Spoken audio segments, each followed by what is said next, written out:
So AI-driven HR at Komatsu, there's a lot of that I'm doing right now, educating myself, trying to stay current. Somebody had brought up that the pace of change in this AI space is like nothing I've ever experienced.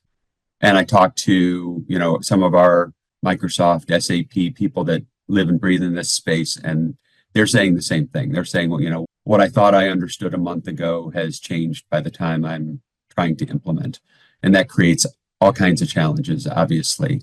In the midst of that, trying to share what I'm learning so that I can describe possibilities and we can talk about, okay, we could do this. Do you want to do this? We've always said we wanted to do this. Now we've got the tech to make it happen. Anybody has any reflection? I mean, I implemented something like this just manually, creating these dynamic career pathings through all this effort. These are not small efforts, by the way. As Iris is telling you, these are large efforts because you have to basically redefine your roles and responsibilities, all the expectations, all these different areas of data that has to be revisited and reevaluated.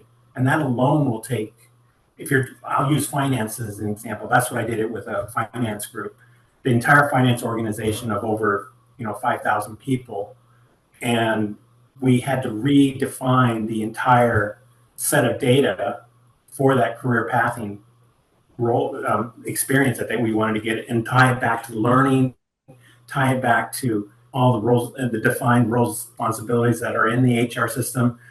Putting that all together, if you haven't done that already, which most organizations haven't, is an effort in itself. Before you even get to AI training, just to get the data ready is a huge effort. I was talking with a company that's using ChatGPT, but it's on-prem. They do not pull information from the web. They pull it from their own data. But it was used to process claims, insurance claims. And I asked them, I said, are you concerned that the chatbot's going to hallucinate and give you the wrong information? And his reply back to me was, it depends on the risk you're willing to take. We find 80% is accurate. After 80%, it gets a little dicey. But he said they can live with that risk, and they have guardrails to protect them, getting false information when processing those applications. So I think it's a good point. What risk are you willing to take? And where are you in that, that line? It's an excellent place to use the scientific method and really, really embrace that process and work it side by side with your traditional process in regards to like talent sourcing or talent evaluation. I mean, I don't know, I haven't played too much into this space yet, but that's just my thoughts on how I think I would approach that is I would probably run the team and like, let's follow our traditional process and how we're sourcing and evaluating the talent.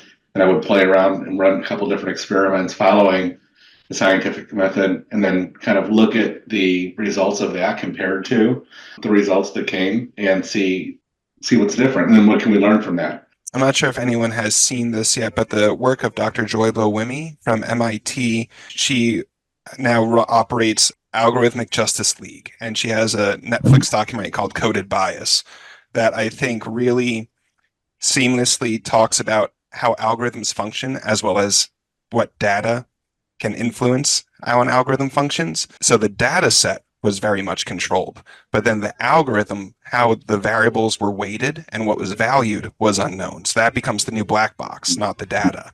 So I kind of view this data bias issue or AI bias issue in two realms. It's the data and the functioning of the algorithm, and how can you keep that in-house and what are you outsourcing?